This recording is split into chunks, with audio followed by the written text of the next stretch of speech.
Saiu um artigo da Gazeta do Povo based aí. Eu não li ainda, só vi aqui na Nacional que a galera tava falando que é interessante. Há cerca de É, 10 meses, esbocei nesse jornal um diagnóstico para as eleições deste ano.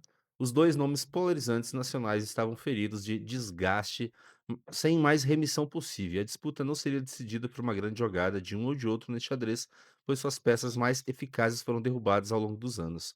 Complementei com um prognóstico. Os generais do Centrão, Kassab em particular, manobrariam por baixo do tabuleiro para que um candidato politicamente fraco, porém mais alinhado e dependente do sistema, galgasse finalmente a rampa do Palácio do Planalto. Em nome que parecia caber melhor nesse perfil era o Ratinho Júnior. Apesar de todo o hype atual com os números de Flávio Bolsonaro, mantém aquele diagnóstico. Nem a intervenção americana com as tarifas e contra o judiciário foi capaz de dar vida nova à polarização de forma duradoura. Porém, contrariando meu prognóstico, os generais e almirantes do Centrão prosseguiram nesses 10 meses com a postura de sempre, jogar parado, evitando risco e optando em todas as circunstâncias por compor ao invés de se contrapor. Esperava sim que jogassem abertamente contra o bolsonarismo, contra Eduardo e Flávio em especial, forçando espaço para tal terceira via entre os milhões antipetistas, mas pelas circunstâncias, condenação, prisão e doença de Jair, e pela força do hábito, nada fizeram. A recente candidatura de Caiado, como o mais novo expoente dessa terceira via, foi uma efeméride irrelevante para a disputa presidencial. Nem sei o que quer dizer isso. Caiado lançou, de fato, sua pré-candidatura a ser ministro de Flávio Bolsonaro, exatamente como fez Simone é, Tebet em relação a Lula nas eleições de 2022, e 22, e não é é nada de errado nisso. efeméride é de efêmero, algo breve. Ah, efêmero eu sei. Efeméride. Mas como se encaixaria efemeride? É Hum? algo, uma Sim. brevidade, uma efeméride? Uhum. Com o desgaste e a inação dos donos do jogo, abre-se um imenso vácuo de ação política e representatividade. E aqui cabe uma previsão, pouco ousada. Nas eleições de 2022, o número de abstenções, votos e brancos e nulo foi de 66,7% da votação do vencedor presidencial no primeiro turno. Gigante, hein?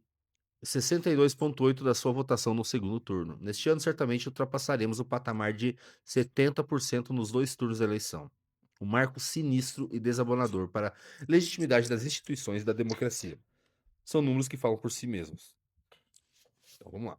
Dos outros nomes ventilados como pré-candidatos às eleições, o único com militância própria, até o próprio partido, além de posicionamento firme e consistente contra os dois nomes donos da polarização, é Renan Santos, somando isso ao seu crescimento acelerado entre jovens de todas as regiões e o fato que já desponta em algumas pesquisas em terceiro ou quarto lugar, ainda sob o domo de silêncio constrangido da grande mídia, parece-me natural esperar uma disputa real entre Lula e Flávio, Renan e mais ninguém. Renan revive o espírito da Caralho! candidatura de Bolsonaro das eleições de 2018. O vamos mudar tudo isso aí, não dá para ficar nessa vaselina, mas com propostas mais concretas de ampla reforma urbana, visando a desfavelização para desencastelar o crime organizado, guerra Tô redimindo total o às Paraná, hein? facções e tratamento jurídico restritivo para faccionados inspirado no direito penal do inimigo do jurista Gunther Jacobs. Tratar faccionados como terroristas e insurgentes em essência. Desenvolvimento do Norte/Nordeste com intervenção profunda do poder federal em detrimento dos coronéis locais. Um esquecido tema desenvolvimentista, outrora encampado e depois abandonado pela esquerda e que remete à Revolução de 1930. A dinamização agressiva da economia e do mercado de trabalho para superarmos o abismo de improdutividade e defasagem e a substituição gradual do assistencialismo eleitoreiro petista por mutirões de trabalho nas áreas mais pobres. Ao invés dos apelos genéricos, vazios ao militarismo, discursos abstratos de defesa da família ou contra as instituições e uso de máximas gastas como bandido bom é bandido morto, que tanto espaço ocuparam na retórica bolsonarista, Renan formula um conjunto de propostas concretas, específicas, bem delimitadas e pelas quais poderá ser cobrado no futuro. Ao detalhá-las em livro, o livro amarelo, sua candidatura traz algo inédito entre nós apesar da prática ser padrão no primeiro mundo, um grupo político que explica longamente em papel impresso o que pretende fazer, ao invés de só enunciar sonoramente promessas que o primeiro vento leva. O ponto mais alto do diagnóstico do Brasil pelo MBL, para mim, é a observação de que nosso maior câncer, nossa ferida mais purulenta e nociva, não é o racismo estrutural, os incels, os red pills, ou a cultura do estupro, ou o neonazifascismo golpista. como quer a esquerda ou, por outro lado, o inchaço ineficiente do Estado, o alastramento do crime ou a prostração econômica, como sempre apontou a direita mainstream. Problemas reais aos quais as propostas que citei se direcionam. Mas sim, o mal mais tóxico reside em um âmbito no qual nossos políticos jamais atentaram e se debruçaram: a disfuncionalidade de muitíssimas famílias pobres pela ausência covarde e negligência da figura paterna. O Nossa, o Brasil talvez seja o redenção único. absoluta do Paraná, a melhor Entendeu? matéria escrita até hoje sobre Renan Santos Nossa, e os cara. projetos do Partido Missão. O cara fez o dever de casa, esse estudou a fundo.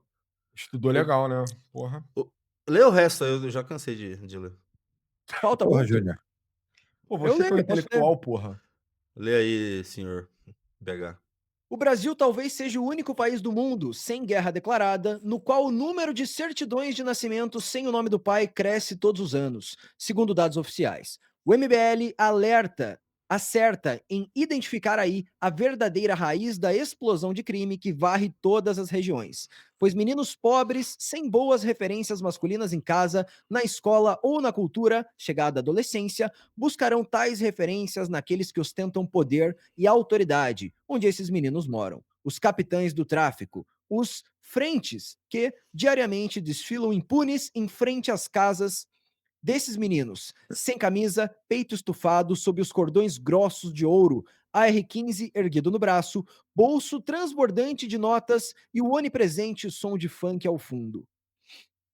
Aplicar a estrutura da educação pública para tratar o drama do abandono parental por meio de programas direcionados a identificar e dar acompanhamento de perto a esses meninos, ao mesmo tempo que os donos dos morros são derrubados. O Estado se faz presente nessas áreas e os propagandistas da cultura do crime são devidamente calados e reprimidos. A iniciativa da Lei Anti-Oruan não possuía como alvo um estilo musical por, abre aspas, racismo, fecha aspas, e ódio aos pobres. Sua motivação primeira era de proteção dessa juventude negra e periférica, como a apelida a esquerda, contra toda uma cultura de aliciadores que vê nesses garotos uma carne disponível e descartável para a engrenagem bilionária multinacional do tráfico.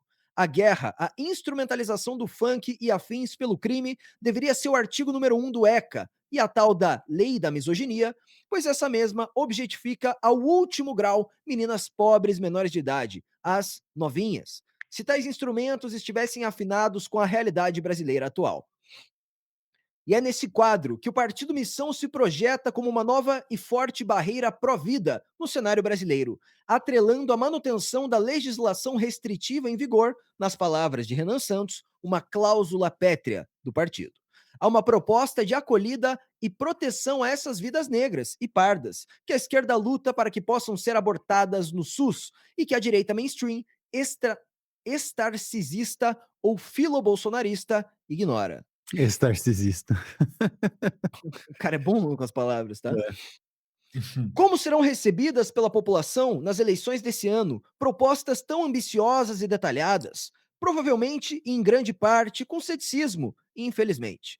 A mesma erosão da política que permite que um nome periférico como Renan projete-se ao primeiro plano também tolhe seus passos e mantém fechados, para ele, os ouvidos de eleitores, que já desacreditam de toda a esperança. Como o próprio Renan parece entender, se puder abrir um caminho para o seu nome, não será tanto pelo arado dos bons projetos, mas, sobretudo, pela espada da polêmica. A estratégia discursiva vencedora para ele, se é que existe, passa por não tanto se apresentar como a melhor alternativa, mas escancarar a percepção, que já é prevalente, de que não há mais alternativas a serem consideradas a não ser o impulso derradeiro para uma virada de chave radical e definitiva. Foi só assim que Milei chegou lá. Além disso, sua candidatura nessas eleições será a primeira nativa digital em nosso histórico presidencial. A primeira não só cultivada nas redes, como Bolsonaro em 2018, mas antes imaginada, sondada e falada longamente em lives públicas nos canais do MBL ao correr dos últimos anos. É um novo paradigma de construção política entre nós, no qual a parte mais decisiva e delicada da candidatura, sua concepção mesma, não foi costurada em encontros privados em restaurantes de luxo, em gabinetes obscuros e inacessíveis de Brasília, mas conversada informalmente, na ágora virtual, entre interessados haters, trolls, Que curiosos. parágrafo maravilhoso, hein? Que Você ainda nem assistiu. parágrafo maravilhoso. Basicamente, ele tá falando aí o quê? Ele está falando que a democracia grega, em alguma medida, ressurge, né, nesse processo digital, que existe uma legitimidade muito maior do que a gente está propondo, porque é algo que foi de maneira transparente e com input, né, dos nossos apoiadores, construído a várias mãos, como deveria ser algo virtuoso. Exatamente. Parágrafo maravilhoso. Maravilhoso. Desde a Valete ao Livro Amarelo, a propostas atuais de campanha, problemas do Brasil analisados na live, que depois viram uma solução, né? Cara, muito Uhum. foda, realmente. O contraste entre essa origem de candidatura e os aborrecidos conciliábulos caçabônicos entre Caiado, Leite, Zema e assessores, marqueteiros e advogados, por um lado, ou uma candidatura decidida solitariamente na cadeia por um senhor convalescente, por outro lado, é abissal. Bom parágrafo também. Contudo, ainda que Renan e sua colorida banda de rock alternativo saiam voando pelos céus, dardejando o raio privatizador, meme fundador da nova direita em 2014, sobre seus adversários, nem tal feito apagaria o protagonismo do verdadeiro nome dessas eleições: Daniel Vorcaro. A bomba do Banco Master não elegerá Lula, Flávio ou Renan, mas contribuirá para converter a polarização incendiária de 2014, 2018 e 2022 numa disputa indigesta, desagradável e pouco significativa para a maior parte da população. Dito isso, quem está puxando a pauta do Banco Master nas ruas atualmente é o Movimento Brasil Livre, a Missão e Renan Santos. Então eu vi isso numa outra análise de outros especialistas hoje, de que se isso terá uma grande influência na eleição presidencial, essa influência será captada por um movimento que nasceu tradicionalmente nas ruas e hoje em dia é o único que bate nessas pautas de verdade. Mas enfim, continuando, né? Abri meu parágrafo aqui porque achei importante. A verdadeira disputa não será entre candidatos, mas de cada candidato contra a gigantesca motivação em boa parte da população de não votar em ninguém. Dos três eixos que perfazem o triângulo de linhas de tiro entre Lula, Flávio e Renan nas eleições, o único que promete suscitar novas emoções no público é aquele que Renan e Flávio. É entre Renan e Flávio. Pela primeira vez, um Bolsonaro se confrontará com o adversário da nova direita, um ex-aliado que não o taxará levianamente de fascista, ou o imputará não se importar com os pobres, mas sim o interpelará como traidor e covarde.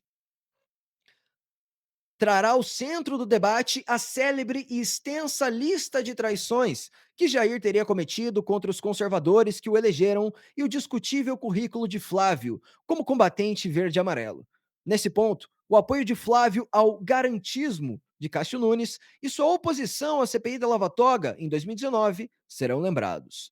Em resposta, Flávio e seus porta-vozes, provavelmente com eco de parte da esquerda na grande mídia, trarão a um público muito maior questões até então internas da direita, que jamais tinham passado na TV aberta, como a questionável opção do MBL pelo voto nulo nas eleições de 2022, seu entusiasmo passado por figuras como João Dória, Bolsodória, para acréscimo meu, e Michel Temer, que nomeou Alexandre de Moraes, sua breve e malfadada tentativa de aproximação com o PSOL em 2021.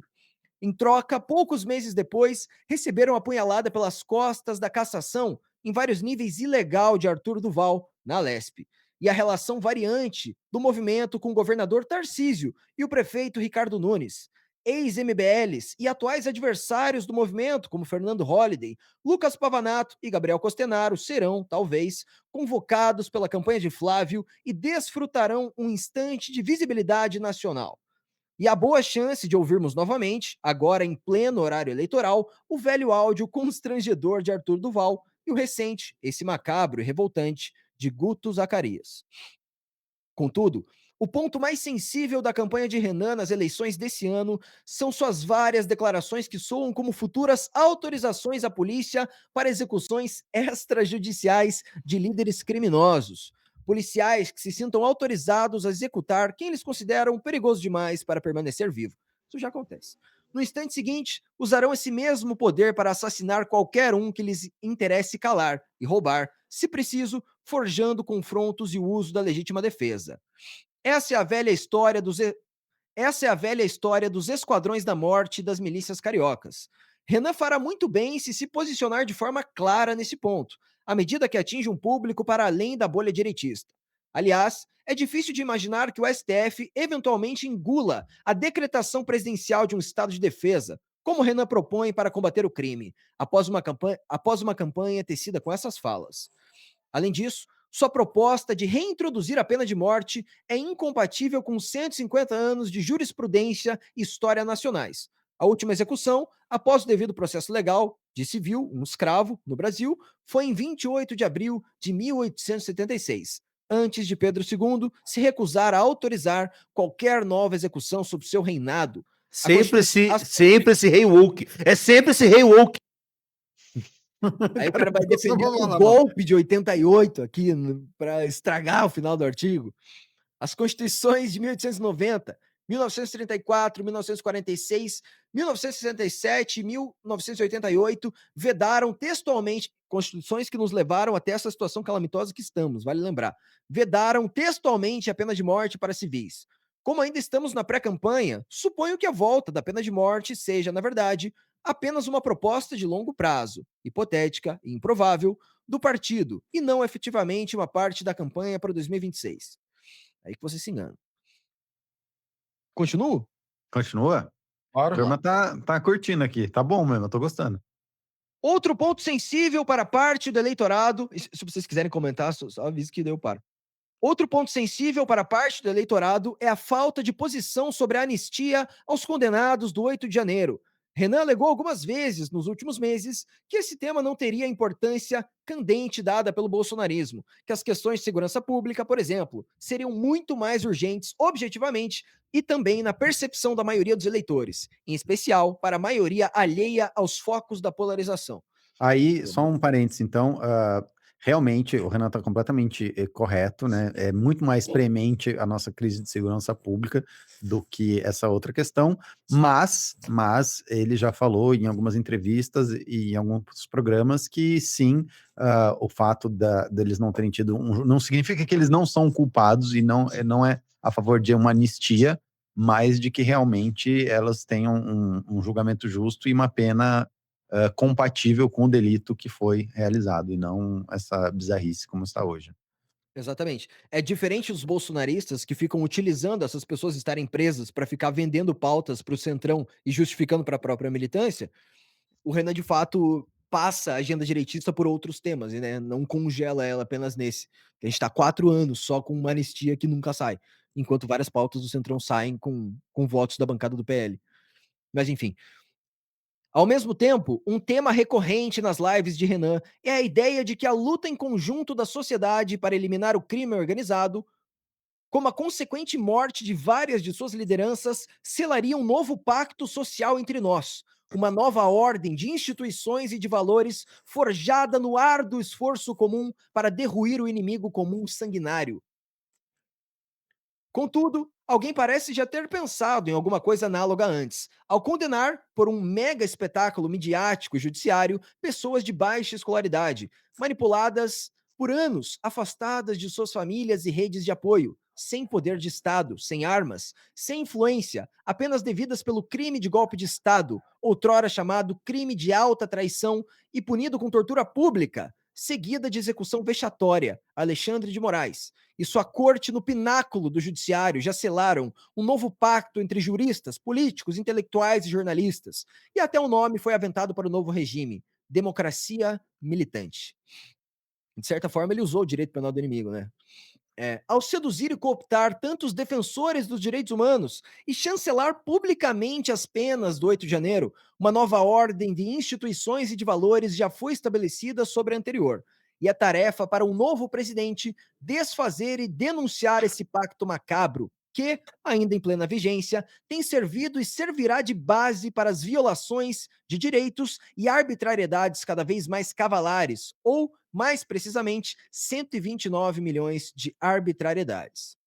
Em outro plano, e olhando para 2030, um momento importante da longa marcha pré-presidencial de Nicolas Ferreira será seu posicionamento frente à artilharia de Renan Flávio.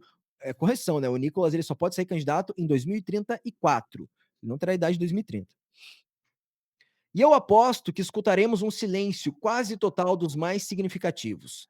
Exatamente, o Nicolas Ferreira não só não está fazendo campanha para o Flávio, como todos os seus porta-vozes da bancada nicolista ou estão mais próximos do próprio Novo, ou estão deliberadamente criticando membros da família Bolsonaro nas redes sociais. Então ele está, de certa forma, atuando contra a campanha do Flávio. Por mais que ele jogue microdoses de apoio só para não ser atacado. Em suma, é impossível antecipar o efeito final que tudo isso terá nas eleições. Mas, seguramente, a performance de Renan será barulhenta e disruptiva. O que, somado ao geral defesso? Somado ao geral defesso, com os nomes principais e o lamaçal do Master, fará da disputa das eleições desse ano, ao invés do dueto ensaiado de vitupérios de 2022 entre dois tenores, uma diafonia fervente e imprevisível face a um público um tanto distraído, como, aliás, costumam ser os shows de bandas alternativas no Brasil. Fechou com limão rosa.